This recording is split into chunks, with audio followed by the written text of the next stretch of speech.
Magandang tanghali po sa inyo mga kababayan. Ngayon po ay 12 noon na. So bali kakain na ako mga kababayan.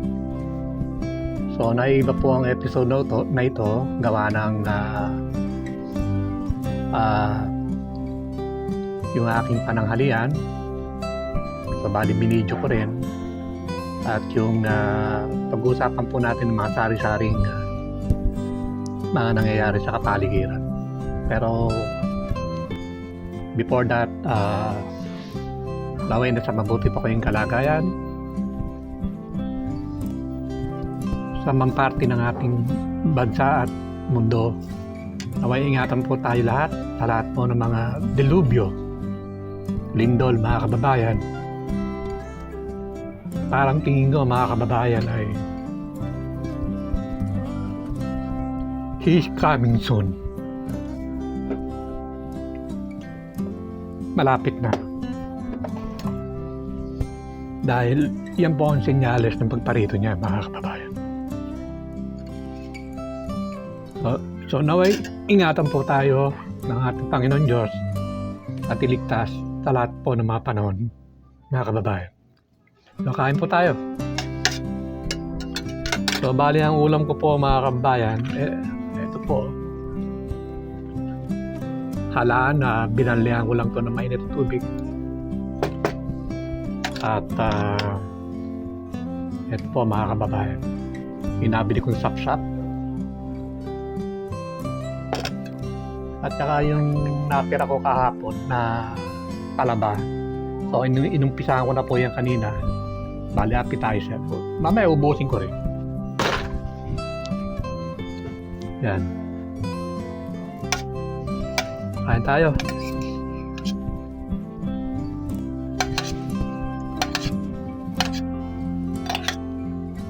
Mga kababayan, itong isda pong ito ay masarap talaga. Hindi naman po siya kalaki.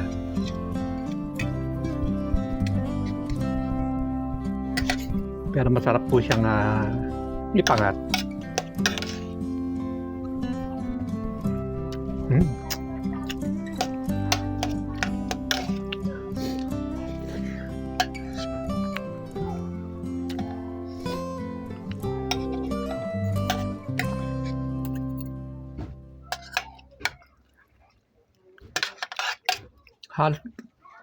Halos ang kinakain ko naman talaga araw-araw ay puro fresh fish o seafoods mga kababayan. Hindi naman siya kamahalan doon sa Noveleta Market. Minsan parang ginto ang presyo doon. Kahit na malapit sa dagat parang ginto ang presyo. So magtatyaga na lamang kayo. Kasi sariwa naman.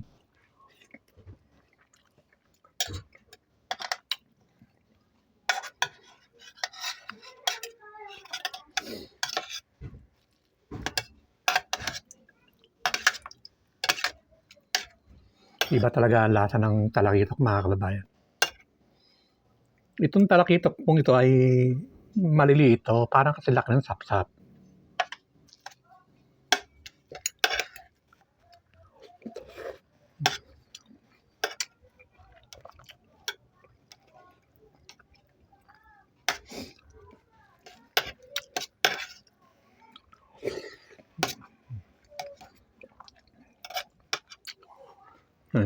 Tubos na ang isa. Sunod natin ang pangalawa.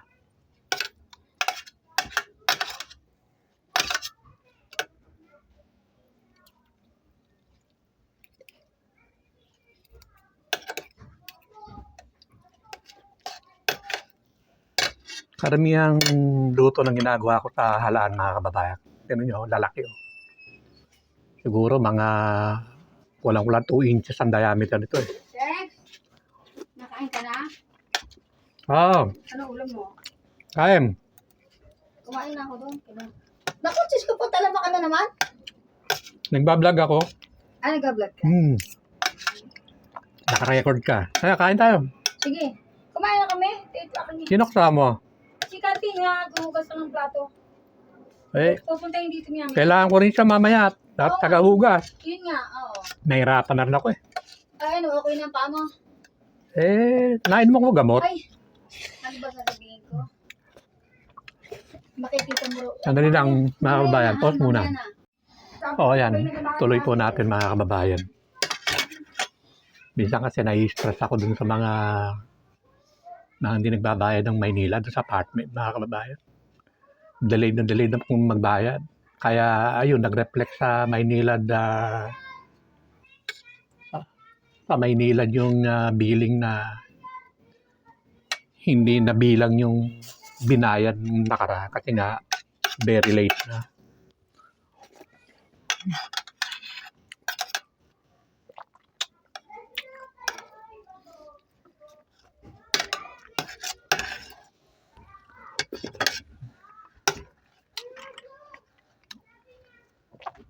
Itong halaan, mga kababayan, kaya gusto ko ditong luto ay binabanlian lang kasi nananatili kasi yung freshness niya, yung pagkaalat niya, tsaka pagkamatamis niya. Ando doon. Kaysa dun sa, although maganda rin naman yung niluluto siya para may sabaw, let's say suam. Kaya lang yung ano niya, yung kanyang freshness napupunta na sa sabaw. Okay din siguro yun. Pero ito, nananatili pa rin sa loob ng shell, mga kababayan. So, bubuksan ko na.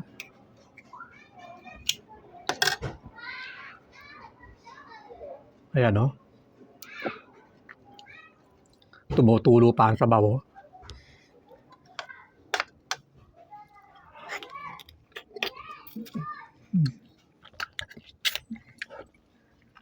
Ang alat. Ang alat. Ang alat ng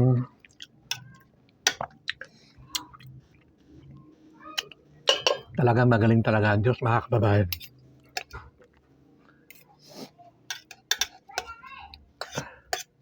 Palagi kong ina-appreciate, pinipraise ang Panginoon sa mga kabutihan niya.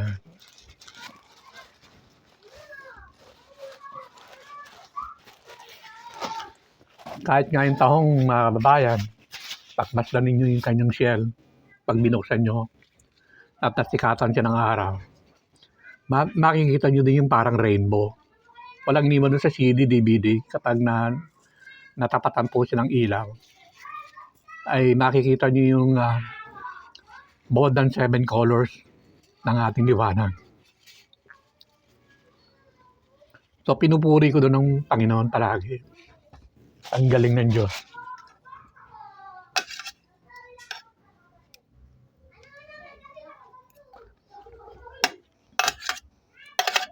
So, payo ko rin sa inyo, purihin nyo ang Diyos sa lahat ng bagay.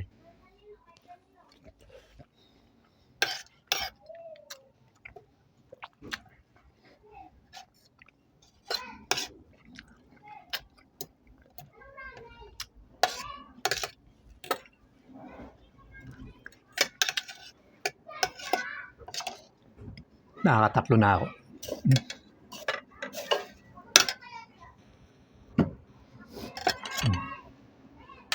Halaan.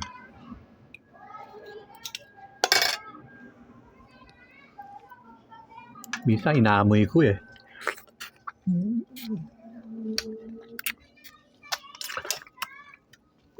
Minsan inaamoy ko yung halaan, baka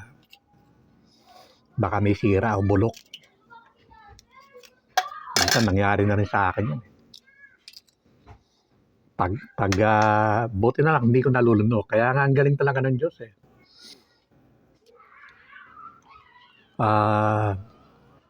Yung pang-amoy, hindi nyo kagad maaamoy ang kung siya'y sira.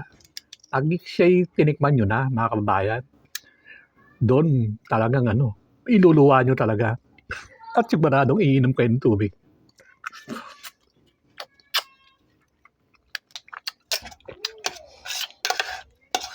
Sarap, manamis-namis.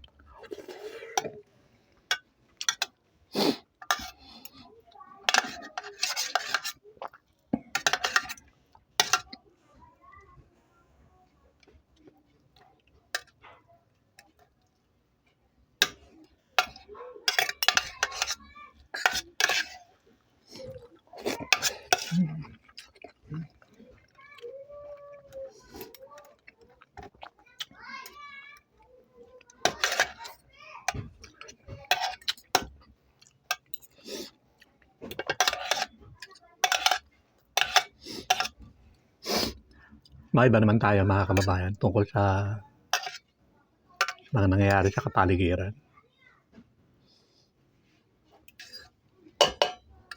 Actually, yung corruption, matagal ko nang dinidiscuss yan mula nung na-discover ko yung laser Kosopo-Potres. Kung paano wawakasan po yan. Imagine 2017 pa, mga kababayan. Tumatama po talaga ang aking hula na talagang noong 2017 pa, na talagang napakalalim, napakalawak po ng corruption. Hindi ko pa binabanggit ng araw yung DPWH, mga kababayan. Noon ang nasa isip ko, yung nangyayari dun sa corruption sa BIR, sa yung tungkol sa lupa. Nabanggit ko nung nakaraang vlog ko, mga kababayan. Meron kami lupa na naglalaman po ng almost 3,480 hektarya, mga kababayan. So, yan po ay nawala at nagkanya-kanya po ang mga may kaya dyan kung paano yan napatransfer po yan sa kanila. So, ginawan po yan ng paraan, mga kababayan.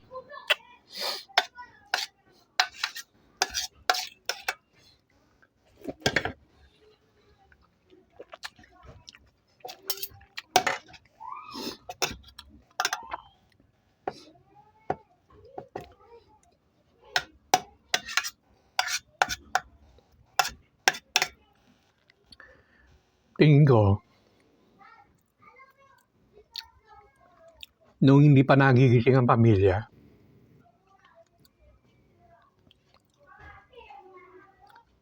mga 1960s po, 1970s.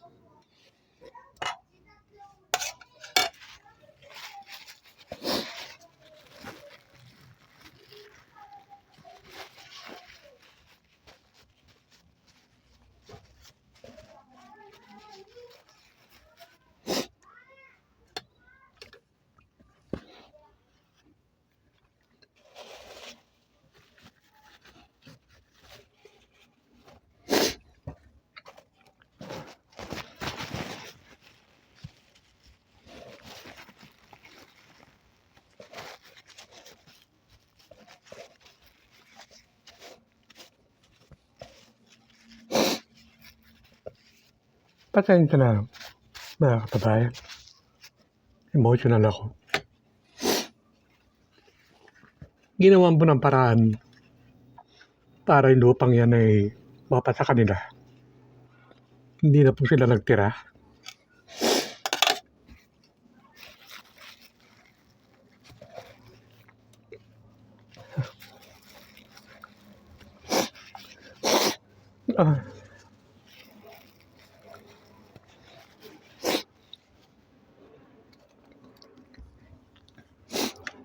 So, ganyan po katalamak ang corruption. May kasapakat po ng mga tiwali sa gobyerno. Napaayos po nila yung mga papeles, dokumento ng mga lupang yan. 3,000 hektarya may higit po.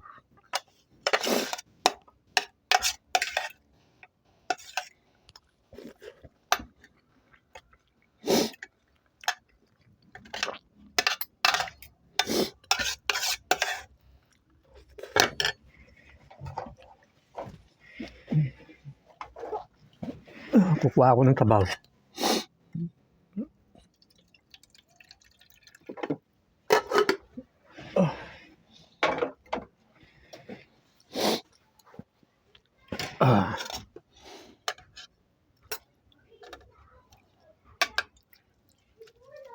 Mabuti na lamang po, natuklasan ko yan. Laser Kosopo-Potres. Sa pamagitan po niyan, matutuldukan na po, mawawakasan ang corruption sa ating gobyerno. Kaya nga ako, nagsusumikap din na tumakbo sa national. para nga yung makatulong po tayo sa ating bansa.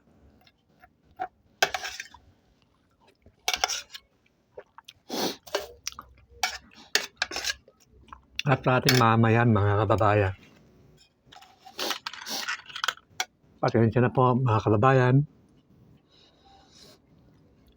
na nababanggit ko lang sa inyo, mga 1960s o 1970s, ginawa po nila ng paraan yan. Yung 3,000 mahigit hektarya, na mapunta po yan sa iba-ibang mga tao po, mga malalaking tao, mga may kaya.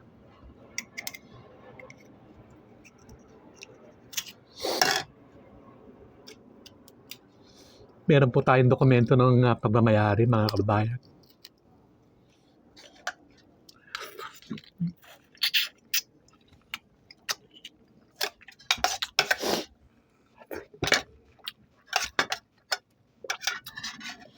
Malapit na ako matapos, mga kababayan. Isang ano na lang, isang isda. After to, ako'y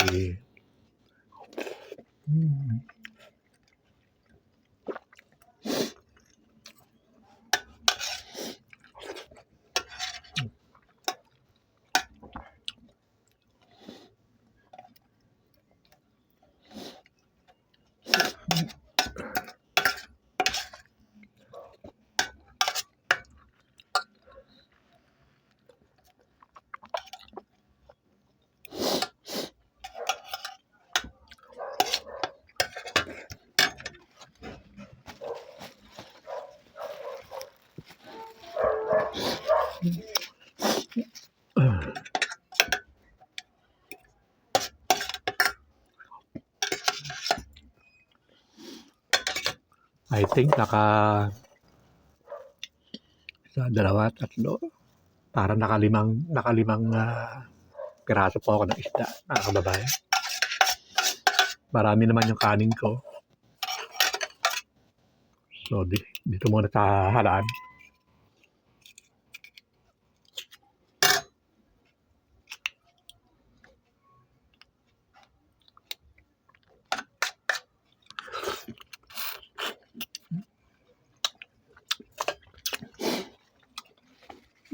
Kaya nga minsan sa mga vlog ko, mga kababayan, may mababasa po kayong B2B, letter B, and then number 2, letter B.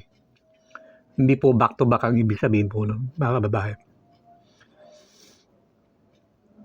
Ang ibig sabihin po nun is back to basic. Ang ibig sabihin, kaya palagi kong pinopromote yung B2B ng mga pagkain, back to basic. Kasi nung araw po, ang nanay ko, namatay siya at the age of 93. So, puro B2B na pagkain po ang kanyang mga kinakain. Hindi po siya mahilig sa mga meat, lalo na yung mga baboy. Kung kumain man, siguro every Sunday. Kumbaga, namana sa mga taga-Cavite. Kasi mga taga-Cavite, mga kababayan, lalo na mga lola ko, ang pagkain po doon, pagdating po ng linggo ay meat. Either manok or baboy o baka. Pero ang tatandaan ko, sabi ng ate ko, ang lola ko bumibili nga raw ng bias ng baka sa Binakayan. So, ibig sabihin ng bias po, bulalo po yun. Kaya nga, ang edad po rin nila ay namatay ng may katandaan. So, si mother ganun din. So, yung mga kinakain niya, mga pagkain simple lang, mga gulay, mga simpleng ulam, mga isda, mga shellfish, mga gulay, lalo na gulay, mahilig sa gulay. Kaya kahit kailan hindi po siya na-hospital o nagkasakit, inoperahan. At the age of 93, siyempre, sa ganong edad, mga kababayan, humihina na po ang katawan ng matanda. Nung time na yon, meron din siyang rayuma. Siguro doon ako nagmana, nanay ko sa rayuma. Ngayon iniinda niya na lagi yung mga rayuma na yun. Kaya siguro nahirapan na rin siya do'n. Sobrang kirot. Talagang rayuma po, sobrang kirot talaga mga kababayan. Mabuti ako, nakakaya ko pa gawa nga ng bata pa ako. Pero yung mga matatanda, pag sumumpong po yung rayuma na yan, sobra sakit po niyan. Mga kababayan, kaya nakakawa ang matanda. Minsan, pag lumikirot na rayuma ni mother, minsan dumadaing yun ng parang gusto na magpahinga. Gano'n naman talaga mga matatanda kapag medyo nahihirapan na rin, parang gusto na rin magpahinga mga kababayan. Hindi nalugi ang 93 mga kababayan. Nabuhay siya ng 93 at bonus na yun sa kanya. Wala na pong makakarating pa ng 93 sa kanyang mga anak o sa ating generation mga kababayan. Wala na. 93 years old, wala na po. Siguro tayo, yung mga anak ng sa generation ni Mother, yung mga anak noon, siguro maswerte kung umabot kayo ng 80. Ako, hindi ko alam. Kasi nga po, ang mga pagkain nila Mother noon, talaga masustansya. Saka hindi uso mga chemical na pagkain. Hindi katulad ngayon mga kabayan, ang mga pagkain po ngayon ay mga dilata, mga noodles, lalo na yung mga mahihirap na walang masyadong kaperahan. Halos ang kinakain yan, mga noodles. Kaya nakakawa. Hindi rin magtatagal ang mga buhay ng mga ganong, palaging ganon ang kinakain mga kababayan. Kasi nga, unti-unting sisirain yan ng ating katawan, mga kababayan. Kaya nga palagi kong pinopromote sa inyo, ang back to basic. Ito, simpleng-simple, walang chemical na halo. Kaya yung mga sap-sap, mga pinangat, yan po yung mga tinatawag kong B2B. Although, masarap naman kumain talaga sa mga buffet. Talagang mananawa ka. Pero minsan madaya din sila Isang beses kumain ako niyan sa Rias sa buffet. Diyan sa may Kawit. Abe, nagtataka ako bakit nabusog agad ako Wala naman akong masyadong kinakain pa. Biro yun. Di lugi.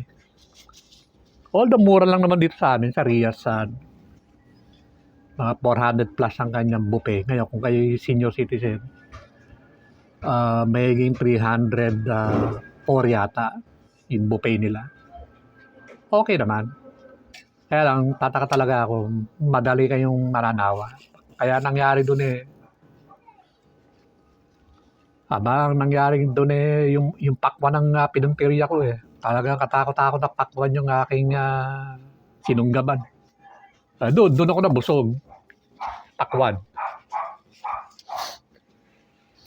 So, ayan po mga kababayan. So, balik po tayo sa yung mga nangyayari sa kapaligiran, mga kababayan.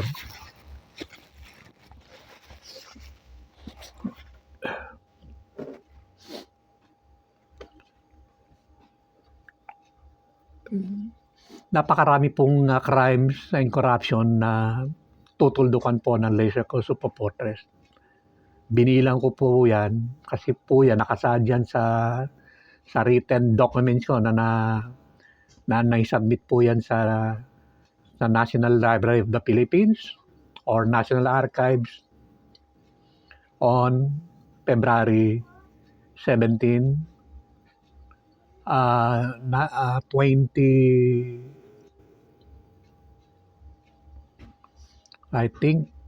2019. Kasi nga po pinanganak ang Leisure Coast of Fortress noong November 2017. So it takes 2 years bago na-resto po yan sa National Archives o National Library.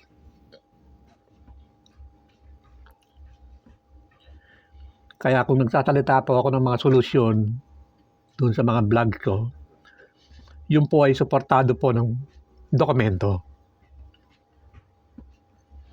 At anytime, o Monday to Friday, pwede kayong humingi ng kopya niyan ng certificate of copy o certified true copy sa National Archives po.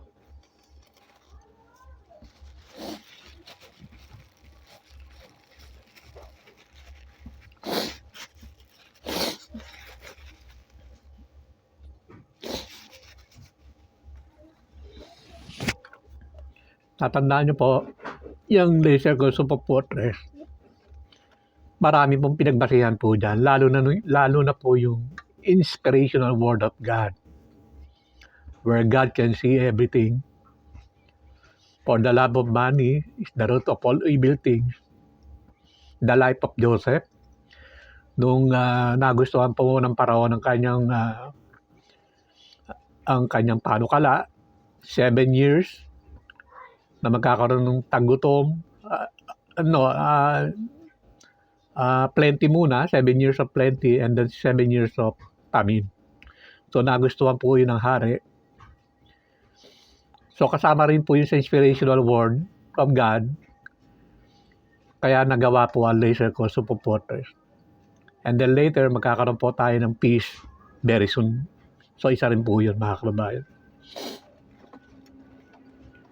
Wala na pong nalalabi o natitira pang the best solution upang wakasan po ang crimes and corruption, kundi po yung tinatawag na yan pong laser custom portrait. Kaya nga nung nakaraang presidential po, hindi nga lang tayo nakalusot, yan po ay nagustuhan po ng ibang netizen natin. Base dun sa pag-aaral nila, ang sabi nila sa akin, the best among the best. Imagine. Sino ba ako? Electrician, carpenter. Compare sa mga tumatakbong may kaya, mga abogado, abogada, mga sikat. Ano ba?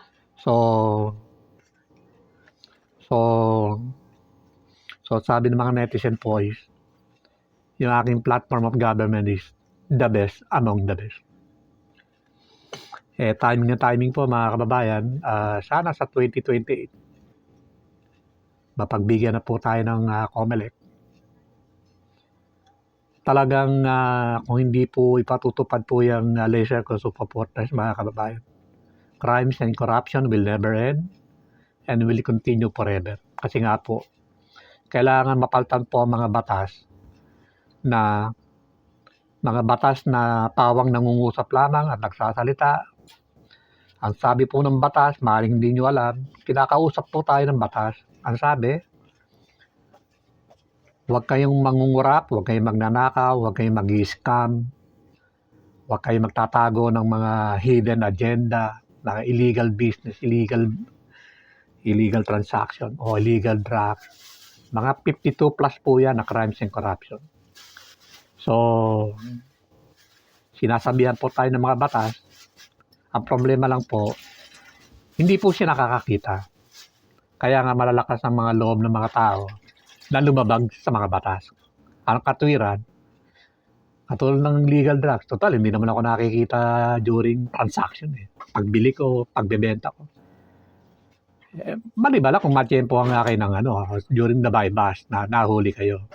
Pero yung hindi nakikita, nahuhuli, patuloy at patuloy sila, mga kababayan. Malakas ang loob kasi nga ang mga batas ay bulag.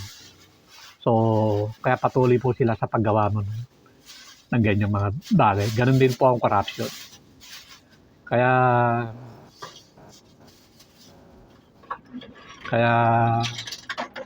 ang may papayok po sa inyo, mga kababayan, ay since wala pa po yan, mag-ingat, maging alisto po, mga kababayan. Hindi po natin alam kung kailan po mag-strike ang mga kriminal sa atin o sa ating mga tahanan. Hindi po natin alam yun. Pero nangyayari po yan, natiyempohan. Katulad nung nangyaring yung pamilya dun sa Minasakan dun sa Bulacan. Ang ama ay gwardiya panggabi. So So, nangyari po doon, pagdating ng tatay, tataka siya, bakit walang sumasalubong, walang nagbubukas. So, nung makita po nila yan,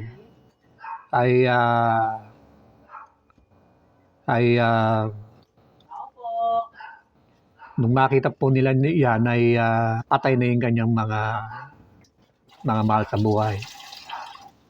Yung asawa niya, dalawang anak, at saka yung biyena niyata, tad-tad po ng saksak po yun, mga kababayan. So ano ang naging dahilan po? Pinasok po yun ng mga kriminal. Yung mga, I think, mga bangag sa droga. So yun po ang sinasabi ko sa inyo. Kapag pinatupad na po ang laser supporters, wala na po magbebenta po ng drugs.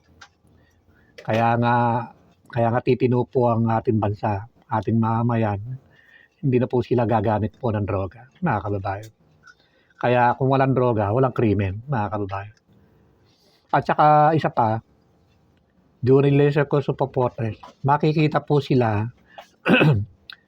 na doon sa vicinity po ng target po ng kanilang papasukin. So kung mangyari po yan, madali na po may titimbre po yun sa law enforcement agency o sa barangay na merong mga taong ali-aligi doon sa bahay ninyo, mga kababayan. So may iwasan po ang crime. So ganyan po katindi, kaganda po itong ating laser supporters, mga kababayan. So hanggang dito na lang, mga kababayan, at ingatan po tayo ng ating Panginoon Diyos sa mga delubyo, mga lindol na ngayon ay halos sunod-sunod na nangyayari, almost 2 weeks. Marami na po ang namamatay. At hindi po natin alam kung madadagdagan pa yung lindol na yan, mga kababayan. So meron tinatawag ng dabiguan. Naway loobin ng Panginoon Diyos na ma-spare po ang buhay natin, kasama po ng ating mga mahal sa buhay, mga kababayan. Maraming salamat po. At ingatan po tayo ng ating Panginoon Diyos sa lahat po ng mga panahon, mga kababayan. Salamat.